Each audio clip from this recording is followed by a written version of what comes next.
Magandang araw po sa lahat.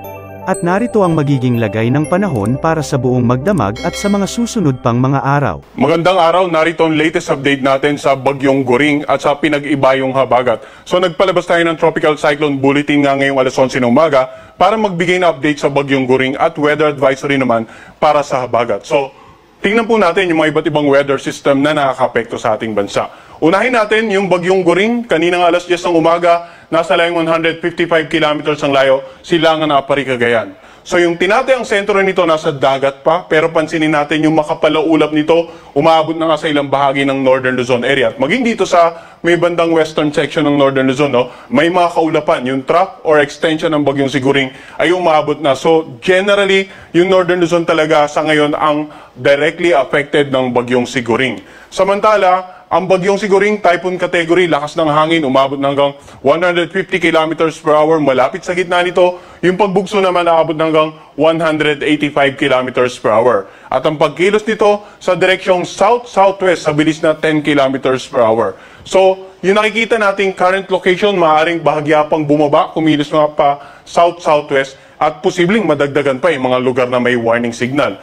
Samantala dito nga sa Central at Southern Luzon at ilang bahagi ng Visayas, mapapansin natin yung mga ulap, dala ng pinag-ibayong habagat dahil may bagyo tayo dito sa silangang bahagi ng ating bansa, particular na sa silangang bahagi ng Northern Luzon, na pag-ibayin naman ito yung habagat dito nga sa kanlurang bahagi ng Central and Southern Luzon at maging sa may bandang Visayas area. Samantala yung kumpol ng kaulapan dito nga sa labas ng ating area of responsibility, ito naman ay isang low pressure area. At kanina, nasa layong 2,150 kilometers ang layo, Silangan ng gitnang Luzon. So wala pa itong direktang epekto sa anumang bahagi ng ating bansa, subalit patuloy din tayo magmamonitor sa nabanggit na low pressure kahit nasa labas ito ng ating air responsibility. So balikan natin ano ba yung mga lugar na may warning signal. Dahil po sa Bagyong Siguring, no, mas lalong nadagdagan yung warning signal natin. Mayroon na tayong warning signal number 3 sa areas na naka-highlight ng orange. Ito po yung northeastern portion ng Cagayan at saka yung eastern portion ng Isabela. So meron tayong warning signal number 3 dito. Yung yellow naman ay warning signal number 2. Sa eastern portion ng Isabela at sa eastern portion ng Cagayan at sa northern portion ng Aurora.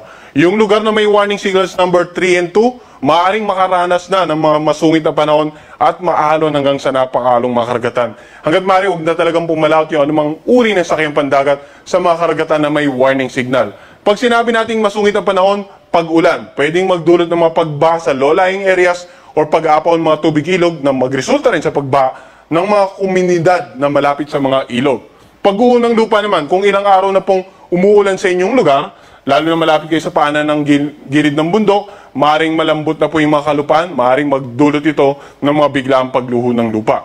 Samantala, sa areas na naka-highlight ng light blue naman, yan yung lugar na may warning signal number 1. Batanes, natitirang bahagi ng Cagayan, kasama ang Babuyan Island, yung central portion ng Aurora, buong lalawigan ng Quirino, natitirang bahagi ng Isabela, dito sa may bandang Apayao, eastern portion ng Nueva Vizcaya, warning signal number 1 din sa eastern portion ng Ifugao at eastern portion ng Mountain Province, ganun din sa Kalinga.